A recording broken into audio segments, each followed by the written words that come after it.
राजस्थान के सुनसान रेगिस्तान में एक गांव है जो टाइम के साथ खो गया है। यह है कुलधरा, एक भूतिया बस्ती जो एक स्कैरी पास्ट से घिरी हुई है। कहते हैं कि यह गांव पालीवाल ब्राह्मणों का घर था जो अपने श्राप के लिए जाने जाते हैं। कहानियों के हिसाब से लगभग 200 इयर्स पहले गांव वाले रातों रात गायब हो गए, पीछे छोड़ गए रहस्य और डर का एक निशान। कुलधरा के खंडहर पास्ट की स्केरी याद दिलाते हैं। वो एक पावरफुल कहानी बताते हैं जो सद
जैसे ही अंधेरा छाया और रेगिस्तानी हवाएं चिल्लाईं, पालीवाल ब्राह्मणों ने एक बड़ा फैसला लिया।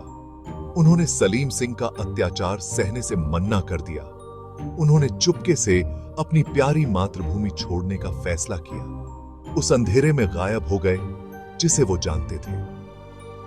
किंवदंती है कि उन्होंने अपनी मातृभूमि को शाप दिया, इसे हमेशा के लिए सूना बना दिया, ये पक्का करते हुए कि सलीम सिंह के बुरे राज की याद हमेशा के लिए इसकी रेत में रहेगी जब तक सूरज उगा।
पक्का होता है कि पालीवाल ब्राह्मणों की आत्माएं अभी भी उस जमीन पर रहती हैं जिसे वो कभी प्यार करते थे।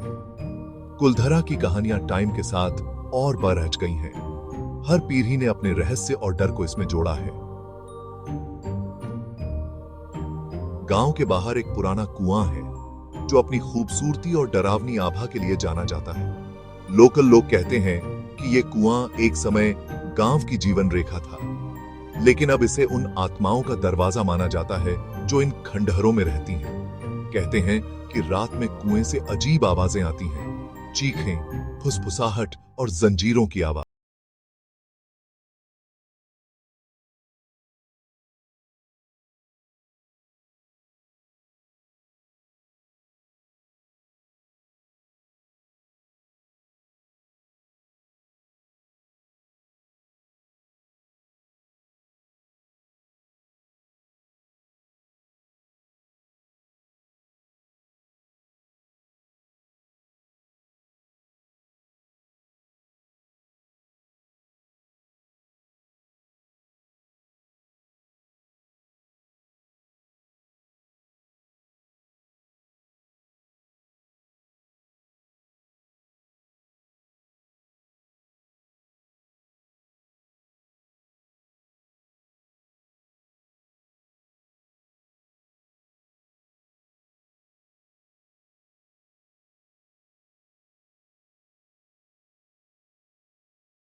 सबसे ज्यादा डाउट करता था।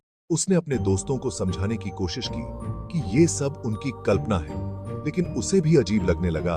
एक अदृश्य ताकत उसके सीने पर दबाव डाल रही थी।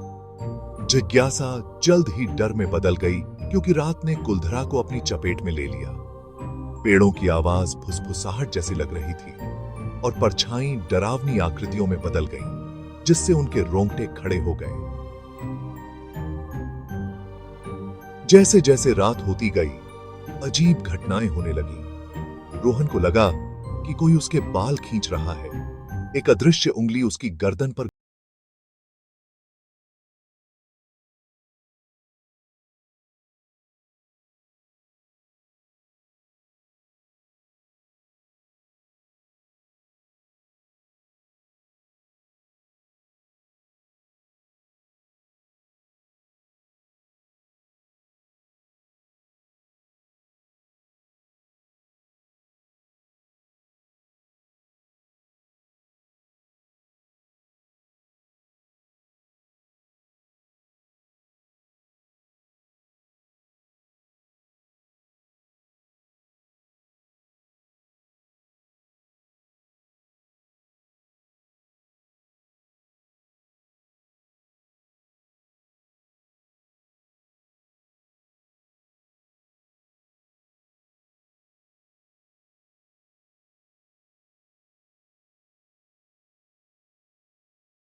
उनकी सांसें तेज थीं, क्योंकि वे उन गलियों से भागे थे। उन्होंने पीछे मुड़कर नहीं देखा। उनका मन उन यादों को मिटाना चाहता था जिन्होंने उन्हें डरा दिया था। जब तक वे कुलधरा के बाहर पहुंचे, तब तक सूरज पूरी तरह से निकल चुका था, लेकिन उसकी किरणें उस ठंड और डर को दूर करने के लिए काफी नहीं थीं जो उन्होंने महसूस किया था। जब तक वे सुरक्षित जगह पर पहुंचे, तब तक वे हमेशा के लिए बदल चुके थे। उस रात की घटनाओं ने उनकी आत्मा पर एक गहरा घाव छोड़ दिया था। कुलधरा गांव के तीनों दोस्तों का अनुभव सिर्फ एक कहानी नहीं है।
किए गए विकल्पों और हमारे द्वारा छोड़ी गई कहानियों के प्रभाव के बारे में सोचने पर मजबूर करती है। अगली बार जब आप खुद को अनजान के करीब पाएं, तो उन फुसफुसाहटों को सुने जो हवा में है। वे अतीत की आवाजें हो सकती हैं, भूली हुई कहानियां, या शायद कुछ और भी गहरा। कुलधरा हमें याद दिलाता है कि कुछ रहस्यों को अनसुलझा ही रहने देना चाहिए, कुछ दरवाजों को बंद ही रखना चाहिए, और कुछ जगहों को हमेशा के लिए अकेला ही छोड़ देना चाहिए। क्योंकि कभी-कभी सबसे डरावनी कहानियां वे होती हैं जो सच होती हैं, और सबसे भूतिया जगहें वे होती हैं जहां अतीत कभी नहीं मरता।